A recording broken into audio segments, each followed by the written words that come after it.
찬미 찬양을 들려주셔서 너무나도 감사합니다. 네, 성도 여러분 안녕하십니까? 네, 오늘도 하나님의 거룩한 성전에 나와서 예배를 드리신 모든 온양교회 성도 여러분들을 진심으로 환영합니다. 오늘 이 시간도 말씀을 통해 하나님의 은혜가 가득 넘치는 여러분들이 되셨으면 좋겠습니다. 오늘은 신약 성경을 함께 나눠보고자 합니다. 지금까지 계속 안식일 대예배는 주중에 나왔던 이 부조와 선지자 말씀으로 저희들이 나눴는데 이번에도 이 부조와 선지자로 나누면 좋겠지만 이번에 나눴던 이 부조와 선지자 이야기가 이 한 챕터를 두 번으로 나눠서 내용을 나눠 놨습니다. 이 내용이 좀 분량이 길다 보니까 그래서 제가 이번 주에 부조와 선지자로 설교를 하면은 뭔가 다음 주 설교자 분께 이 설교하는데 좀 준비하는데 어려움이 좀 있거나 아니면 제가 소스를 좀 뺏어가는 것 같아서 제가 한번 신약 성경을 한번 준비해 봤습니다. 신약 성경 사도행전을 오늘 함께 보겠습니다. 사도행전 이야기를 3장에는 저희가 잘 아는 유명한 말씀이 있습니다. 저희 한번 다 같이 읽고 시작하겠습니다. 베드로가부터 시작입니다. 사도행전 3장 6절의 말씀입니다. 시작. 베드로가 이르되 은과 금은 내게 없거니와 내게 있는 이것을 내게 주노니 나사렛 예수 그리스도의 이름으로 일어나 걸으라 하고. 이 말을 한 사람이 누구인가요? 네, 본문에 나와 있는 대로 베드로입니다. 얼마나 멋진 말인가요? 내가 비록 돈은 없지만 예수님은 있습니다. 이 사도행전을 보면 그의 삶 속에는 예수님이 넘쳐 흐릅니다. 무엇을 말해도 예수님이 나오고 무엇을 해도 예수님이 드러나요. 그런데 우리가 잘 아는 사복음서에서 이 베드로의 모습이 이런 모습인가요? 이 말씀대로 이렇게 살았던 인물인가요? 네, 전혀 반대죠. 사복음서에서 베드로는 충동적이고 변덕스럽고 교만하기도 하고 결국에는 예수님을 3번이나 부인했던 전적이 있던 사람입니다. 그랬던 사람이 사도행전 2장, 4장을 보면 정말 목숨을 걸고 복음을 전합니다. 도대체 베드로가 이 사도행전에 가선 왜 예수님과 같은 사람이 될까요? 도대체 무엇이 베드로를 이렇게 변화시켰을까요? 먼저 우리가 잘 아는 베드로의 모습부터 함께 나눠보겠습니다. 베드로는 먼저 사복음서를 보면 열정적이지만 충동적인 사람이었습니다. 사복음서에서 베드로는 즉각적으로 반응하고 이 충동적인 성향을 우리가 확인할 수 있습니다.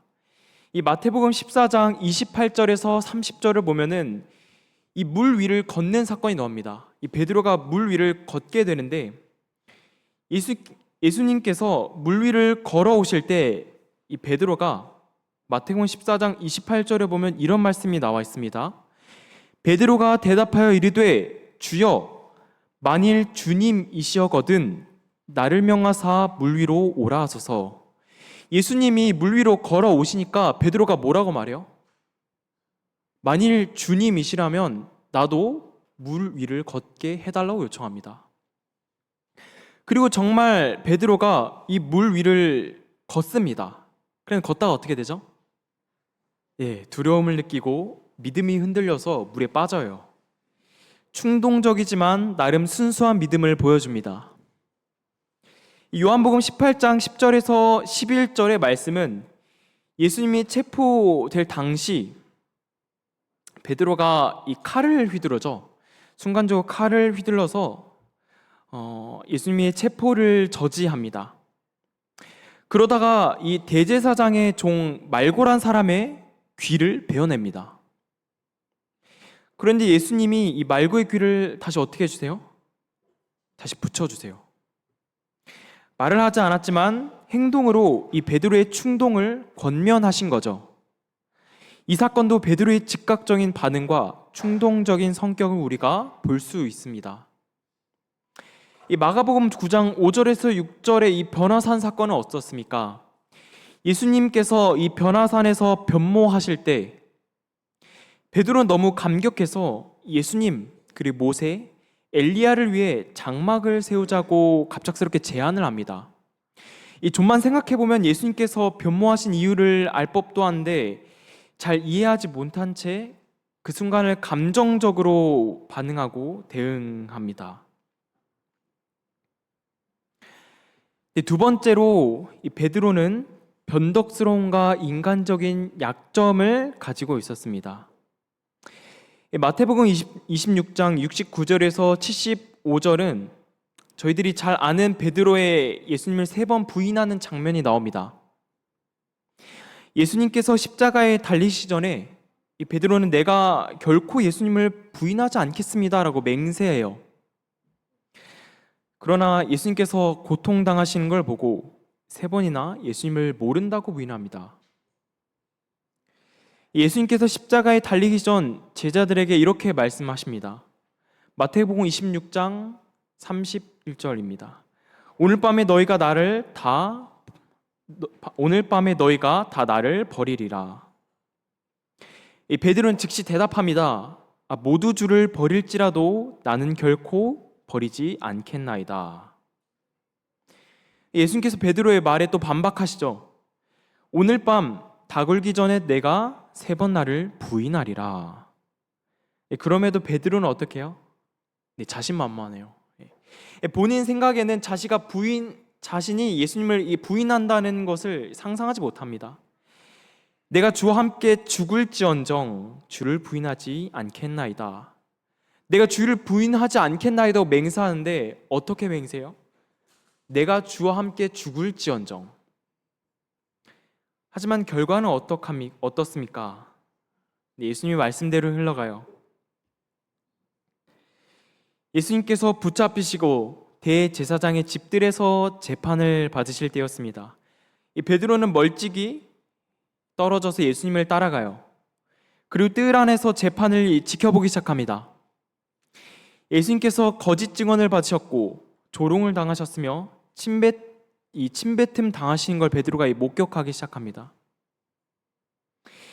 사람들이 예수님을 때리며 말해요. 마태복음 26장 68절 보면 가로되 그리스도야 우리에게 선지자 노릇을 하라. 너를 친 자가 누구냐 하더라. 예수님을 조롱하죠. 베드로는 그 장면을 보고 있는데 점점 두려워지기 시작합니다. 자신이 이 일전에는 예수님에게 주님이 십자가를 지신다면 저도 같이 그 십자가를 매겠습니다. 저도 같이 죽겠습니다. 제가 죽을지언정 예수님을 부인하는 일은 없을 것 같습니다. 근데 지금 베드로의 모습은 어떤가요? 숨어서 예수님이 조롱당하는 장면을 지켜보기 시작하고 예수님께서 그 조롱당하는 장면을 보실 때에 두려움을 느끼기 시작합니다. 그리고 그 순간 한 여종이 베드로에게 말을 걸기 시작해요. 여종이 말을 겁니다. 내가 봤는데 너도 갈릴리 사람 예수와 함께 있었도다. 베드로가 어때요? 가슴이 덜컹하죠. 그리고 베드로가 대답합니다. 나는 너가 무슨 말을 하는지 알지 못하겠노라. 그러자 조금 뒤에 다른 사람이 또 베드로를 알아보기 시작합니다. 베드로가 이번엔 맹세하면서 부인해요. 심지어 마지막에는 사람들 앞에서 예수님을 저주하면서 맹세했습니다. 나는 그 사람을 알지 못하노라. 그 순간 예수님의 말씀처럼 닭이 울기 시작하죠. 그리고 예수님과 눈이 마주쳐요. 누가복음 22장 61절의 말씀에서 그 장면이 이렇게 말씀합니다. 주께서 돌이켜 베드로를 보시니. 베드로가 예수님의 그 조롱당하는 장면을 보다가 누군가 너 예수의 제자가 아니냐 라고 물을 때 베드로가 두려움에 겁이 나서 예수님을 부인합니다. 자신이 그 맹세했다는 사실도 모른 채 완전 반대되는 맹세를 하기 시작해요. 나는 예수를 알지 못한다고 맹세합니다. 그 순간 닭이 울기 시작하고 베드로의 머릿속에선 무엇이 떠올라요? 예수님께서 하셨던 그 예언의 말씀이 떠오르죠. 너가 나를 부인할 때 닭이 울겠다. 그리고 그 순간 예수님과 눈이 마주치고, 그리고 베드로는 누가복음 22장 62절의 말씀입니다. 주께서 밖으로 나가서 심히 통곡하기 시작합니다. 베드로가 그제서야 자신을 정확하게 보기 시작했어요. 베드로는 아마 통곡하면서 내가 주와 함께 죽을지언정 주를 부인하지 않겠나이다 라고 했던 다짐을 아마 곱씹었을 것 같습니다. 그리고 자신의 맹세가 얼마나 하찮고 변덕스럽고 충동적인 맹세였는지 느꼈을 것 같습니다. 이게 복음서 속 베드로의 모습입니다. 실패하고 넘어지고 주님을 배신한 사람입니다. 그런데 불과 몇 주 뒤에 베드로는 이 사도행전의 말씀을 보면 전혀 다른 사람이 되어 있어요. 제가 처음 했던 질문을 다시 해보겠습니다. 도대체 무엇이 베드로를 이렇게 변화시켰을까요?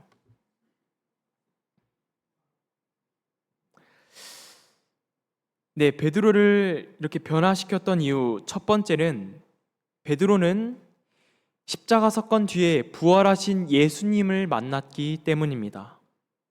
베드로가 예수님을 부인한 이후 가장 괴로워했던 것은 죄책감이었습니다. 나는 끝났다. 나는 제자가 될 자격이 없다. 나는 주님을 배신했다. 아마 이런 생각들이 계속해서 베드로를 괴롭혔을 것 같아요. 그런데 예수님께서 부활하시고 곧바로 베드로를 찾아갑니다. 찾아가서 베드로를 정죄하지도 책망하지도 않으세요. 만약 우리면 어떻게 말했을 것 같나요?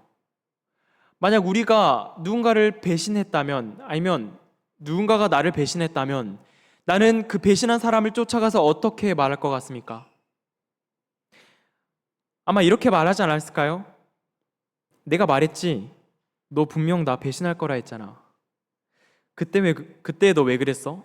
이런 식으로 자신을 책망했던, 배신했던 그 이야기를 회상하면서 책망하지 않을까요? 그러나 예수님은 전혀 베드로를 비난하지 않았습니다. 베드로는 부활하신 참된 예수님을 만났습니다. 두 번째로 예수님의 사랑이 베드로를 변화시켰습니다. 이 예수님의 요한복음 21장에 예수님께서 부활하시고 갈릴리 바닷가에서 제자들을 만나는 장면이 잘 나와 있습니다. 베드로가 예수님을 처음 영접했던 것처럼 부활하신 뒤에 베드로는 물고기를 잡고 난 뒤에 또다시 예수님을 영접합니다. 물고기를 잡고 돌아온 제자들과 예수님께서 식사를 하시고 베드로에게 질문을 하기 시작합니다. 요한의 아들 시몬아, 내가 이 사람들보다 나를 더 사랑하느냐? 베드로가 말해요. 이르되 주님, 그러하나이다. 내가 주님을 사랑하는 줄 주님께서 아시나이다. 예수님께서 말씀하십니다. 이르시되 내 어린 양을 먹이라 하시고, 예수님께서 이 말씀이 끝났는데 똑같은 말을 또 합니다. 이번에는 우리가 이 파트를 나눠서 한번 이 말씀을 읽어볼까요? 여러분들이 예수님의 말씀 파트를 읽어보시고 제가 베드로의 파트를 읽겠습니다. 요한복음 21장 16절입니다. 요한복음 21장 16절의 말씀입니다. 예수님 파트를 성도 여러분들께서 읽어주신 겁니다. 네, 시작.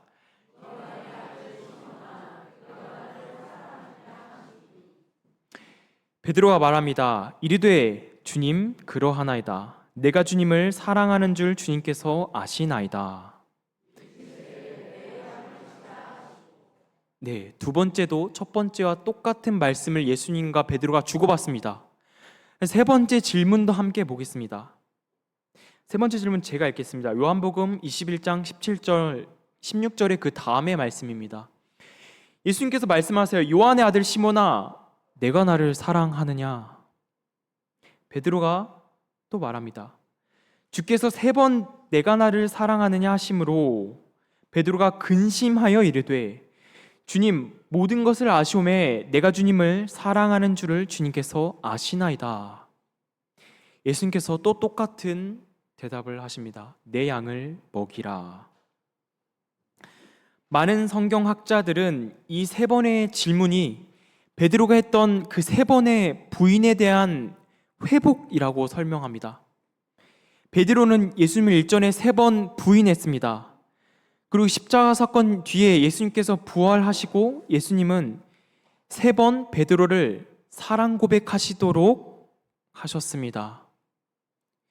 예수님께서 베드로의 입에서 죄의 실토가 아니라 사랑을 고백하도록 하셨습니다.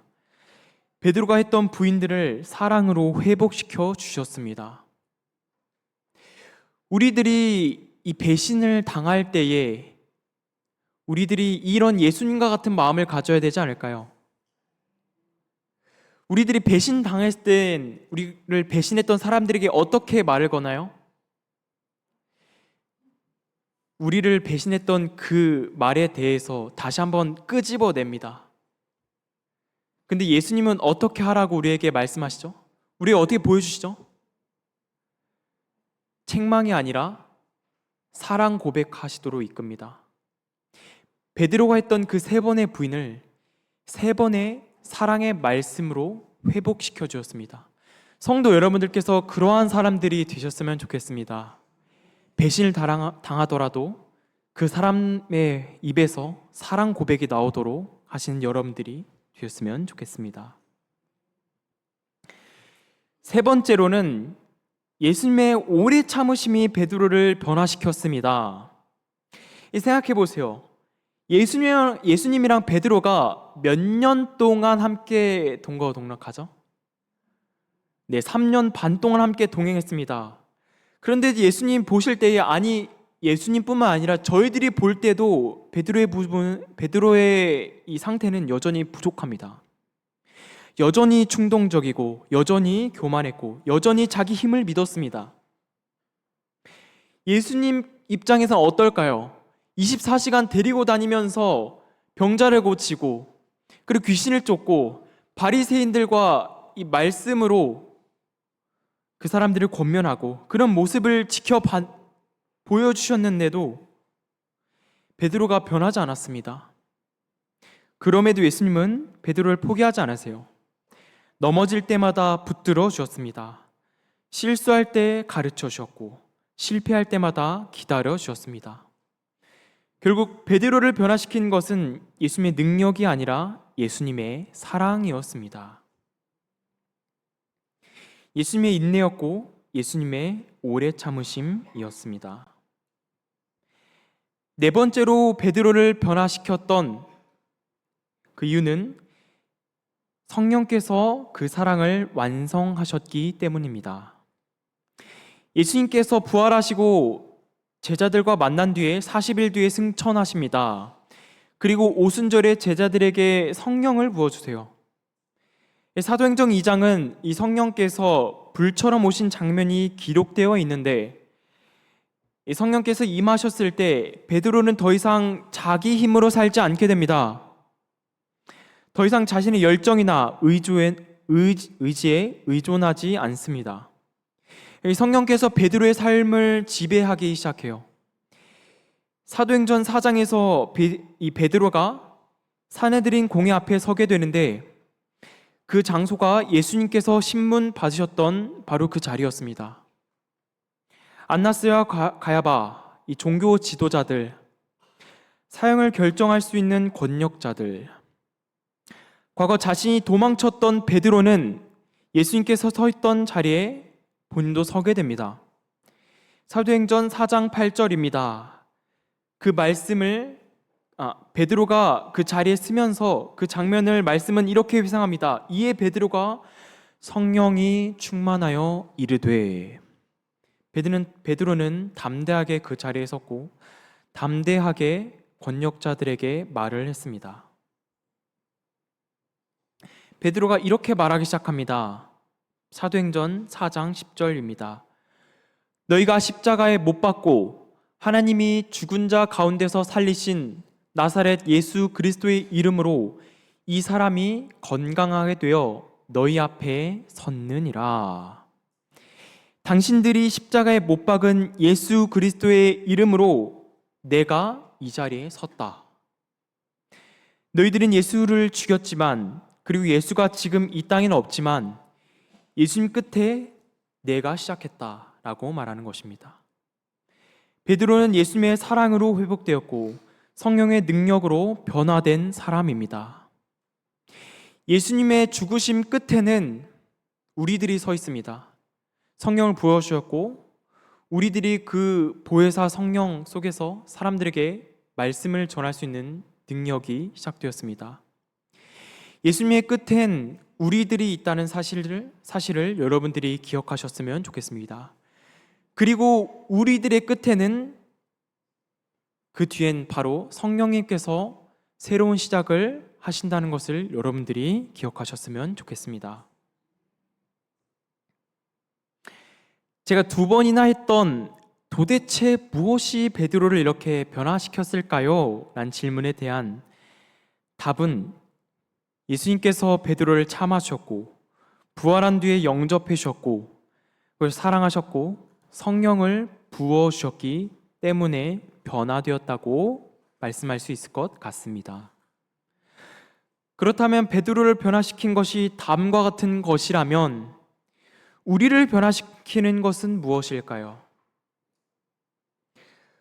우리도 베드로처럼 변덕스럽고 충동스럽고 인간적인 약점을 가지고 있는데 우리도 예수님을 개인의 구주로 영접해야 변화될 수 있지 않을까요?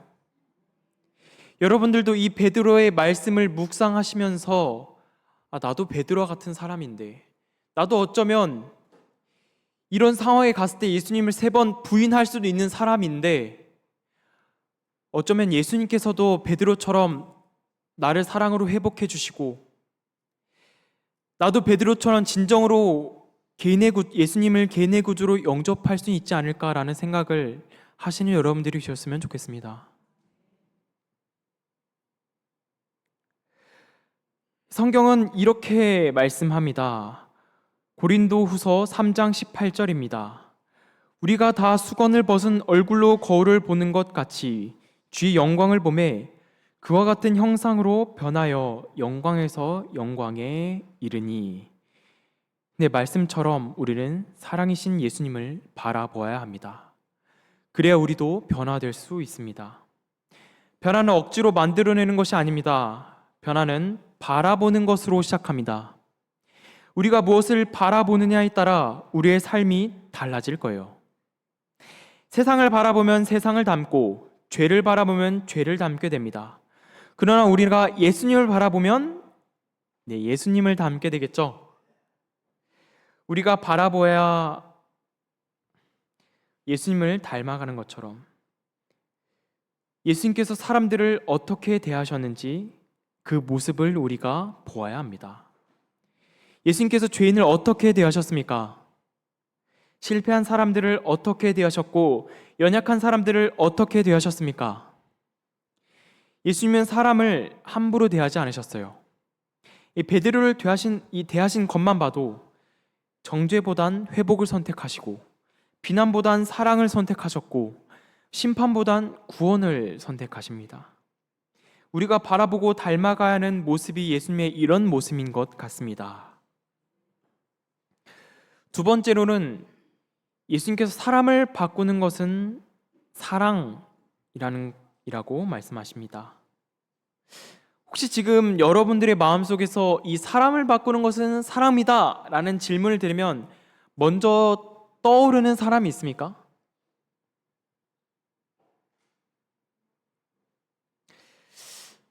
저는 이런 질문을 하면은 뭔가 좀 부정적인 생각보다 좀 들었던 것 같아요. 이 사람을 바꾸는 것은 사랑인데 저는 다른 사람이 변화되었으면 하는 마음을 가질 때 저 사람만 바뀌면 좋을 텐데 내 가족이지만 이런 부분이 변화되면 좋을 텐데 하는 생각부터 먼저 드는 것 같습니다. 예수님은 베드로를 바꾸기 위해 소리치거나 정죄하거나 모욕하지 않으셨고 사랑하셨습니다. 그래서 결국 베드로가 변화합니다. 이 사랑을 근본적으로 변화시키는 힘은 사랑입니다. 그리스도의 사랑입니다. 고린도전서 13장은 흔히 이 사랑장이라고 불러요. 사도 바울은 사랑을 이렇게 설명합니다. 고린도전서 13장 4절에서 8절입니다. 제가 정말 좋아하는 말씀인데 이 말씀도 한번 다 같이 읽어보면 좋을 것 같습니다. 사랑은 오래 참고부터입니다. 시작. 사랑은 오래 참고, 사랑은 온유하며 시기하지 아니하며, 사랑은 자랑하지 아니하며, 교만하지 아니하며, 무례히 행치 아니하며, 자기의 유익을 구하지 아니하며, 성내지 아니하며, 약한 것을 생각하지 아니하며, 불의를 기뻐하지 아니하며, 함께 기뻐하고 모든 것을 참으며, 모든 것을 바라며, 모든 것을 견디느니라. 사랑은 언제까지나 떨어지지 아니하되 예언도 패하고 방언도 그치고 지식도 패하리라. 이 말씀을 읽다 보니 이것은 단순한 사랑이란 단어의 정의가 아니라 하나님을 설명하는 말씀이란 것을 저희들이 알 수 있는 것 같습니다. 왜냐하면 요한일서 4장 8절에 분명히 하나님은 사랑이심이라 라고 나와 있기 때문입니다. 사랑이라는 단어에 하나님이라는 단어를 넣어보시면 좋겠습니다. 하나님은 오래 참고, 하나님은 온유하며, 하나님은 시기하지 아니하며, 하나님은 자랑하지 아니하며. 바로 이 모든 것을 견디시는 하나님이 사랑의 하나님인 것 같습니다. 세 번째로 이어서 사랑의 첫 번째 특징은 오래 참음입니다. 제가 특별히 주목했던 부분입니다. 베드로를 함께 동거동록하고 동역자로 세우실 때 예수님께서 얼마나 참으셨습니까? 이 변화산에서 자신이 변모하는 모습을 보여줬는데도 베드로가 엉터리 대답을 할 때 예수님께서 얼마나 참으셨습니까? 그러려고 이 모습을 보여준 게 아닌데, 자신이 잡혀갈 때 베드로가 이 칼을 빼들어서 말고의 귀를 자르실 때도 예수님의 마음이 얼마나 답답했을까요? 지금까지 내가 가르친 장면은 이런 장면은 아니었는데. 예수님께서 분명히 너가 나를 부인할 거다라고 말씀하는데 베드로가 계속 나는 그런 사람이 아닙니다, 나는 예수님과 함께 죽을 것입니다 라고 말할 때 예수님께서 얼마나 답답하셨을까요? 너가 아직 부족하단다. 근데 예수님께서는 오래 참으십니다. 이 사랑은 오래 참고 라는 이 사랑장의 말씀을 영어 성경은 이것을 long suffering이라고 표현하는데 직역하면은 오랫동안 고통을 견딤이라는 단어입니다. 우리는 사랑을 감정이라고 생각하는 것 같은데 이 사랑은 사랑을 인내라고 말해요. 이 사랑은 기다리는 것이 아니에요. 이 사랑은 견디는 것이고 사랑은 쉽게 포기하지 않는 것을 말합니다. 이 생각해 보세요. 하나님께서 우리를 얼마나 오래 참으셨습니까? 예수님을 알지 못하던 시절에도, 하나님을 떠나 방황하던 시절에도, 수없이 같은 죄를 반복하던 때에도 하나님은 우리를 버리지 않으셨습니다.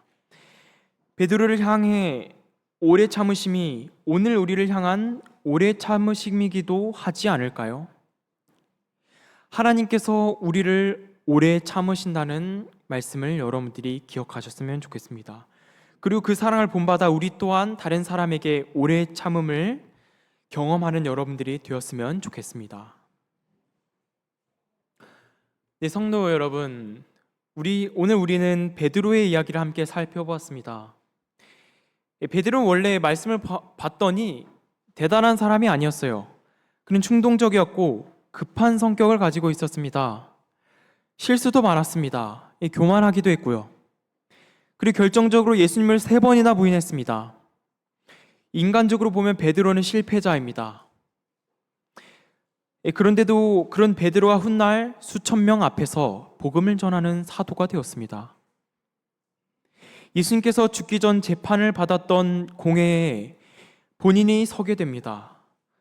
죽음을 두려워하지 않는 믿음의 사람이 되었습니다. 무엇이 그를 변화시켰습니까? 무엇이 그에게 용기를 주었습니까? 지식도 아니고 자신의 의지도 아니고 훈련의 성과도 아닙니다. 베드로를 변화시킨 것은 예수님의 사랑입니다.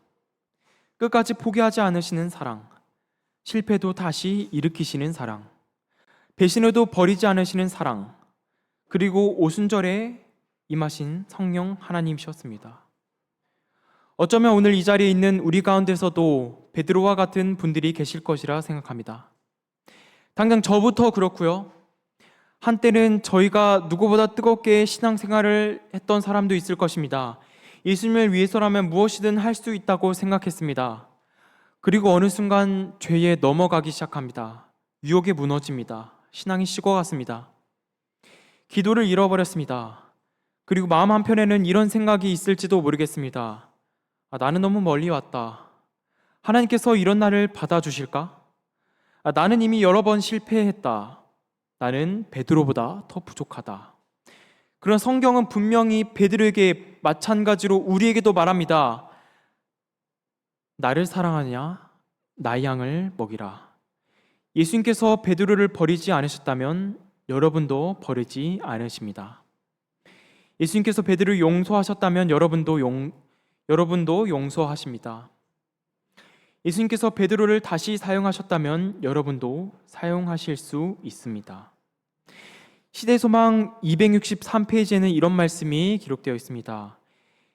예수님에게 도움을 구한 자 중에 한 사람도 그냥 돌아간 자는 없었다. 얼마나 놀라운 말씀입니까? 세상의 복을 구할 때는 하나님의 응답이 지체될 수도 있습니다. 우리가 원하는 방식으로 응답되지 않을 수도 있습니다. 그러나 죄에서 구원받기를 원하는 사람을 하나님께서 거절하신 적은 없습니다.